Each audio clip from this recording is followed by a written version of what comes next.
환우분들이 선별한 루푸스의 10가지 궁금증 해결하기. 네, 안녕하세요. 대한류마티스학회 공식 유튜브 관절 류마티스 TV입니다. 오늘은 5월 10일 루푸스 날을 맞이해서 환우분들이 궁금해하시는 10가지 궁금증들을 선별해서 대답해드리는 시간을 마련해 보았습니다. 저는 루푸스 연구회 정승민이고요. 오늘 환자분들의 질문에 답변해 주실 루푸스 연구회 회장님, 충남대학교 심승철 교수님을 모셨습니다. 네, 반갑습니다. 네, 그리고 이제 루푸스 환자를 대표해서 루푸스를 이기는 사람들 루이사 회장님 나와주셨습니다. 안녕하세요. 김진혜입니다. 네, 오늘 특별히 자리해 주셔서 감사합니다. 건강하게 잘 지내고 계신가요? 네, 잘 지내고 있습니다. 루푸스로 한 25년 정도 치료를 계속 하고 있는데요.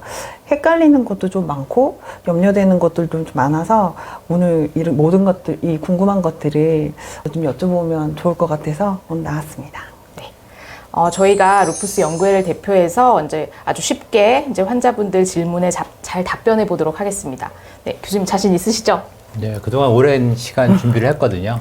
하여튼 최선을 다해 보도록 하겠습니다. 네. 그럼 첫 번째 질문 들어보도록 하겠습니다. 네, 루푸스 환자분들이 치료를 받다 보면은 루푸스 신경 아니면은 뭐 혈관 이런 쪽 장기에 합병증들이 많이 생기시거든요. 많이 걱정들도 하시고 문의들을 하시는데 이런 합병증에 걸릴 확률이 얼마나 될까요? 저도 사실 첫 번째로 이제 환자분들 진단 내릴 때 이제 환자분들에게 많이 설명해 드리는 부분이기도 하고 또 환자분들이 많이 궁금해 하시는 것이기도 한 것 같습니다. 교수님 어떻게 되나요? 네, 이 루푸스라는 병을 극복하기가 이제 가장 어려운 첫 번째 관문이 이 증상이 굉장히 다양하다는 것이거든요. 그래서 우리가 이제 이 세상에 뭐 14,000여 가지 질환이 있다고 합니다. 근데 이제 개개병을 나누기 전에 이제 군으로 나누면 이제 그 중에 한 군이 이제 자가면역 질환이라고 하는 질환이거든요. 근데 그 자가면역 질환이 또 크게 두 가지로 나눠지는데 그 한 가지가 어떤 한 가지 장기만 공격하는 질환들이 있고 또 루푸스처럼 이제 여러 장기를 공격하는 질환들이 있어요. 그래서 환우분들이 궁금해하시는 것이 이 루푸스라는 병은 왜 여러 장기를 공격을 하는가 하는 점이거든요. 근데 이제 기본적인 내용을 말씀드리면 우리 몸은 여러 개의 장기로 이루어져 있지만 그 장기는 이제 조직이라는 것으로 이제 구성이 되어 있고 그 각각의 조직은 또 개개의 세포로 이루어져 있습니다. 이 우리가 루푸스라는 병에서 대표적으로 이제 문제가 되는 병이 바로 이 우리 몸의 세포를 공격을 하는 그 인자가 있는 것이거든요. 그것을 우리가 그 의학 용어로 항핵항체라고 부르고요. 그 최근 우리가 루푸스 진단 기준에 이 항핵항체가 반드시 양성이어야 이 병으로 진단할 수 있다고 할 만큼 아주 중요한 인자입니다. 그래서 우리가 이 루푸스에서 문제가 되는 인자는 이 개개 세포를 공격하는 것이기 때문에 그 우리 기관들은 다 세포로 구성이 되어 있어서 어느 기관이나 이제 침범을 할 수가 있죠. 그래서 보시는 바와 같이 안타깝지만 이제 다양한 기관을 침범할 수가 있고 여기 이제 발병 확률을 제가 표시를 해놨는데 가장 많은 기관은 관절입니다. 네. 그리고 원래 이 그 루푸스에 이제 이름이 붙은 이 어원은 이게 이제 피부 질환에서 나타난 건데 실제 피부 질환은 절반이 조금 안 되거든요. 그리고 이제 그 다음으로 많은 것이 바로 심장이고요. 간단한 이제 폐나 심장의 염증은 한 3분의 1 정도에서 이제 발생을 합니다. 그래서 결론적으로 제가 가장 강조하고 싶은 부분은 이게 우리가 고혈압이라는 질환일 때 대표적인 증상이 이제 두통인데 대부분 이제 두통이 가장 불편하니까 두통약을 먹으면 두통은 없어지겠지만 우리가 결국은 혈압을 낮춰서 이제 중풍이 발생하지 않게 질환의 진행을 막는 것이 가장 중요한 점이듯이 이 루푸스에서도 겉으로 느껴지는 이제 증상 조절보다는 추후에 발생하는 장기의 손상을 예방하는 것이 가장 중요한 목표라고 하겠습니다. 그러니까 저도 루푸스 신경 환자인데요. 네. 이제 많은 루푸스 신경 환자분들이 어떻게 이거를 관리를 해야 되는지 많이 궁금해 하세요. 음식으로 해야 되는 건지 아니면은 네, 뭐 운동을 그렇죠. 해야 되는 건지 어떻게 관리하는 게 좋을까요? 정승민 교수님 어떻게 말씀을 드리고 계시나요? 네. 루푸스 신염은 사실 저희 루푸스 환자들에게서 가장 많이 나타나는 합병증 중에 하나면서 또 이제 가장 좀 저희가 두려워하는 합병증 중에 하나인 것 같습니다. 네. 이제 관리가 중요한데 저희가 이제 약물 치료와 그리고 이제 환자분들의 관리를 조금 나눠서 생각해 볼 수 있을 것 같습니다. 사실 약물 치료는 이제 기본적인 어느 프로토콜에 따라서 움직이는 경우들이 많기 때문에 약물 치료를 잘 해주시는 것이 너무나 중요하고요. 그 외에 이제 환자분들에게 이제 몇 가지 그 주의사항이나 이런 것들에 대해서 말씀을 드리고 있습니다. 저는 이제 일반적인 것으로는 사실 뭐 아주 건강한 생활 습관, 뭐 짠 음식을 드시지 말고, 그리고 단백질을 너무 과하게 섭취하신다든지, 아니면 꼭 필요하지 않은 약물이나 꼭 필요하지 않은 건강식품들을 드시는 것, 그런 것들을 조금 피하실 것을 설명드리고 있고요. 교수님은 어떠신가요? 제가 추가적으로 말씀드리고 싶은 거는 이제 식이에서 우리가 이제 단백질을 제한하는 것이 중요하다. 그것은 이제 꼭 루푸스뿐만 아니라 대부분의 심장 질환에서는 단백질을 제한하고 있습니다. 그런데도 저희가 루푸스 신염에서는 더 중요한 이유가 그 루푸스 질환 외에도 단순히 이 고단백 식이가 신장 여과를 직접적으로 악화시킨다는 것이고요. 그 연구 결과를 보면 단백질 제한을 하는 것이 신기능 유지에 이제 효과적이라고 하고, 우리가 루푸스에서 추가적으로 이제 골다공증이 많이 발생하는 것으로 되어 있는데, 이 일반인보다 75% 이상의 양을 고단백 식이를 하게 되면 골다공증이 악화된다고 되어 있습니다. 그래서 이제 여러 가지 측면에서 우리가 이제 단백질을 제한하시라고 제가 권유를 해드리고 있는데, 다만 이 신기능이 정상이신 분들은 영양 섭취를 위해서 적절한 단백 섭취는 필요해서 모든 분들이 모든 단백질을 제한할 필요는 없을 것 같습니다. 그리고 추가적으로 아까 정선민 교수님께서 이제 치료에 대해서 말씀을 주셨는데, 그 루푸스 신염에서 가장 기본적으로 우리가 시작하는 약제가 이제 항말라리아제하고 스테로이드라는 약제거든요. 근데 그 약제를 이제 처음에 시작을 해도 한 40% 환자분들은 효과가 없으세요. 그래서 거기에서 효과가 없다고 해서 실망하실 필요는 없습니다. 절반의 환우분들이 거기에는 효과가 없기 때문에요. 그래서 이제 최근에 이 활동성 신염에 새로운 약제가 승인을 받았습니다. 다들 아시는 이제 벨리스타라고 하는 이제 주사제고요. 최근에 이제 또 한 가지 이제 루프키니스라는 약이 새롭게 또 승인을 받았습니다. 아직 우리나라에 들어와 있지는 않지만 조만간에 들어올 것으로 생각이 되고요. 이런 약제들을 우리가 초기부터도 사용할 수 있는 것으로 되어 있고요. 추가적으로 말씀드리고 싶은 것은 이제 루푸스 신염 환자분들의 5분의 1 정도에서는 우리가 항인지질 항체를 갖고 계신 분들에게는 이제 신장 혈관에 이제 폐색이 있을 수 있어요. 그래서 그것을 추가적으로 해결을 해주지 않으면 신염이 나빠질 수가 있고, 그 다음에 이런 추가적인 약제를 사용해서 이제 증상이 좋아진 경우에도 약제를 3년 이상은 기본적으로 지속하지 않으면 다시 재발한다고 합니다. 네. 그리고 루푸스 발생에 있어서 이제 크게 두 가지가 영향을 미칩니다. 하나는 어떤 유전적인 이상, 그 다음에 이제 부가적으로 이제 환경적인 이상이 있는데, 보통 유전 이상이 44%, 그 다음에 환경 요인이 30% 정도에서 영향을 미친다고 하고, 그 우리가 이제 유전적인 이상을 알아볼 수 있는 가장 기본적인 방법이 이제 일란성 쌍생아에서 발생하는 것이거든요. 근데 이제 쌍생아 중에 한 명이 루푸스가 발생하면 또 다른 쌍생아가 발생할 확률이 300배가 넘습니다. 그러니까 유전적 이상이 아주 중요한 원인이 되겠고, 그 다음에 환경 요인도 무시할 수가 없는 게 그 18만 명을 대상으로 한 대단히 연구가 있는데, 그 연구에서 환경적 요인을 하나도 갖고 있지 않으면, 그러니까 루푸스에 나쁜 어떤 일들을 하지 않으면 루푸스 발병이 절반이 줄어든다고 되어 있거든요.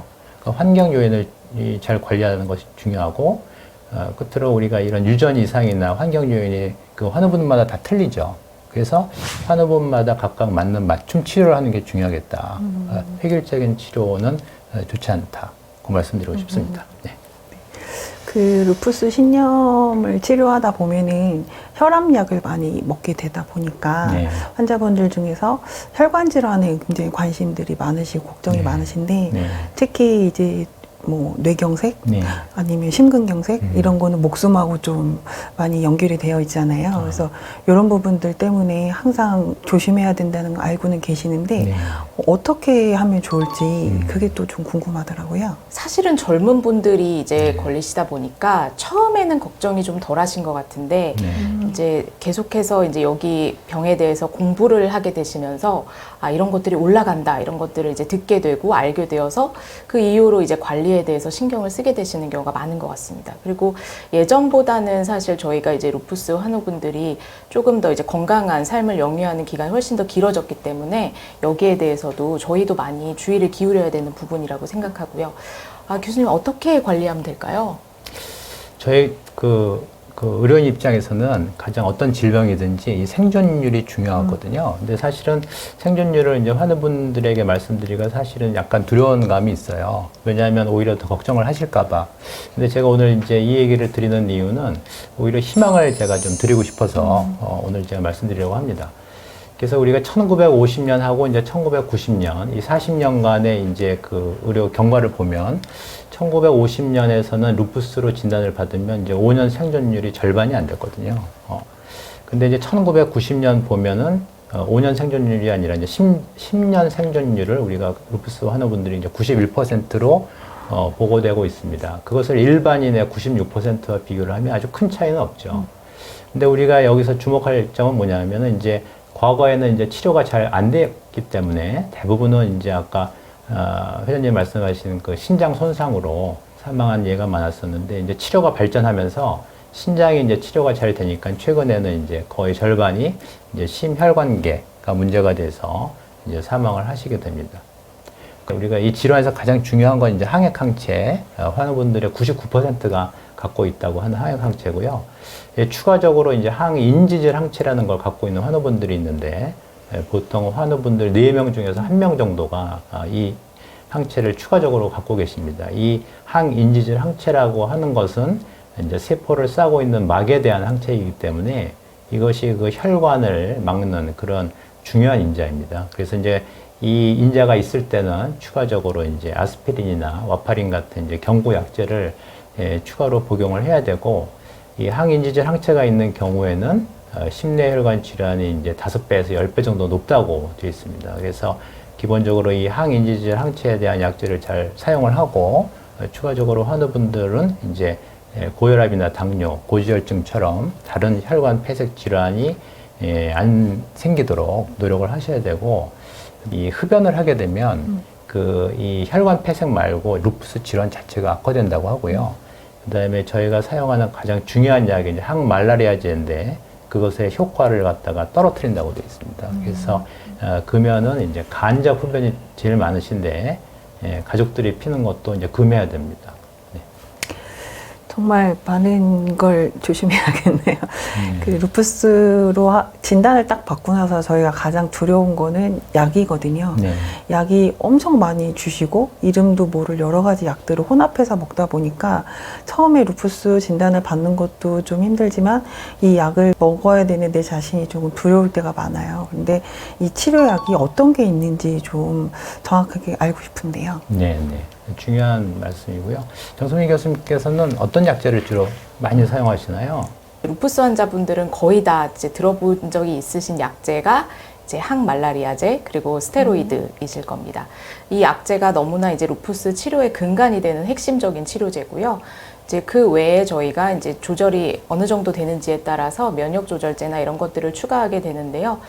면역 조절제는 어떤 것들이 있죠, 교수님? 거의 지금 정선민 교수님께서 치료제는 다 말씀을 주신 것 같아요. 추가적으로 이제 비스테로이드 항염제가 있고, 그 다음에 이제 생물학적 제제가 추가로 있는데, 대부분 비스테로이드 항염제는 질환의 조절보다는 증상의 조절이기 때문에 가능하면 사용을 좀 제한하는 것이 좋겠고요. 생물학적 제제에 대해서 이제 추가적으로 설명드리겠습니다. 우선 가장 기본적이라고 아까 말씀 주신 그 항말라리아제에 대해서 잠깐 설명을 드리면, 이 가장 이제 많은 증상 중에 하나인 관절염과 피부 질환에 이제 효과가 있다고 되어 있고, 기본적으로 루푸스 질환에 또 이제 효과가 있다고 되어 있고요. 추가적으로 장점이 이제 콜레스테롤도 낮추고 당뇨병도 억제하고 이 혈전 형성이 중요한데 이제 그것도 억제를 하고 아까 말씀드린 그 항인질 항체가 감소한다는 연구도 있습니다. 그래서 이 다방면에 여러 가지 이제 효과가 있는데 대부분의 이제 환우분들이 이제 처음에 처방을 드리면 모기약을 왜 먹어야 되나 이런 질문을 하시는 경우가 있어요. 왜냐하면 이게 이름이 이제 항말라리아제로 돼 있죠. 근데 그런 사례는 또 있습니다. 저희가 이제 뭐 많이들 들으셨겠지만 이제 보톡스라고 하는 게 있죠. 그게 원래 독소죠. 원래 치명적으로. 근데 그거를 우리가 활용을 해서 우리가 피부 질환에 이제 사용도 하잖아요. 그래서 이제 처음에 이제 개발은 이제 모기약으로 됐지만 이제 저희가 루푸스 치료에 아주 이제 근간인 중요한 치료입니다. 그래서 이제 그 연구 결과들을 보면 처음에 이제 항액 항체가 양성으로 나오는데 아무 증상이 없으신 분들이 있어요. 그런 분들은 증상이 없으니까는 약을 먹어야 되나 하는 이제 의문점이 생길 수 있는데 그런 경우에도 이제 복용을 하면은 향후에 장기 침범이 나타나는 기간을 연장할 수가 있다고 되어 있고, 이제 질병이 호전됐기 때문에 그만 복용할까 하는 환자분들도 계신데 이제 그만 복용을 했을 경우에 다시 루푸스가 재발할 확률이 이제 6배 이상 높다고 되어 있고, 그다음에 이제 그 최근에 이제 조금 우려하는 점이 환우분들께서 여쭤보시는 게 이제 눈의 부작용이 있을 수 있다라는 말씀을 주시는데 그것이 이제 확률이 아주 높지는 않습니다. 그래서 최근에는 약간 이 약제를 용량을 이제 줄이는 그런 경우가 좀 있는데 기본적으로 우리가 이제 하루에 체중 킬로그램당 이제 5ml 이하로 복용한 경우하고 5ml 이상을 복용한 경우를 이제 비교를 해봤을 때 이게 낮게 복용하신 분들이 루푸스 재발률이 2배가 높게 나타났어요. 그래서 기본적으로는 이제 너무 높지도 않게 낮지도 않게 보통 목표를 이제 하루에 킬로그램당 5ml 정도의 용량을 복용하는 것이 이제 최적의 상태가 아닌가 싶고, 이제 정소미 교수님께서 아까 여쭤보신 거는 이제 면역 조절제인데, 면역 조절제가 여기 화면에 보시는 것처럼 여러 가지 이제 약제들이 있고, 또 추가적으로 이제 생물학적 제제들이 있습니다. 근데 이제 면역 조절제는 대부분 이제 경구제고, 생물학적 제제는 이제 주사제입니다.